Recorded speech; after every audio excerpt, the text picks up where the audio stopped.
কাজে বন্ধু যেন হয় আখিরাতের সাথী। বন্ধু হবে কিসের সাথী? বন্ধু হবে আখিরাতের সাথী, বন্ধু হবে জান্নাতের সাথী, বন্ধু হবে নেক কাজের সাথী। ঠিক আছে ইনশাআল্লাহ? নেক কাজের।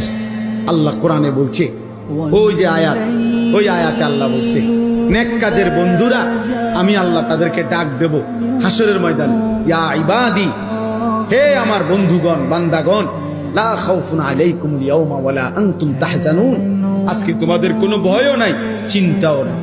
এরপরে আল্লাহ বলবে উদখুলুল জান্নাতা আনতুম ওয়া আজওয়াজুকুম তুহবারুন। বাহ! আল্লাহ বলবে তোমরা যারা নেক কাজের বন্ধু ছিলা, তোমরা বন্ধুরা একে অপরকে হাত ধরাধরি করে গলাগলি করে আমার জান্নাতে ঢোকো। খোদার কসম, এটা কোরআন শুনুন।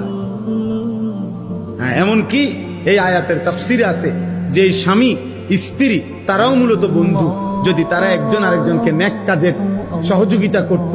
স্বামী স্ত্রীকে নামাজের জন্য উঠাইছে, স্ত্রী স্বামীকে নামাজের জন্য উঠাইছে, স্বামী স্ত্রীকে নেক কাজের দিকে ডাকছে, স্ত্রী স্বামীকে নেক কাজের দিকে ডাকছে, এরাও বন্ধু।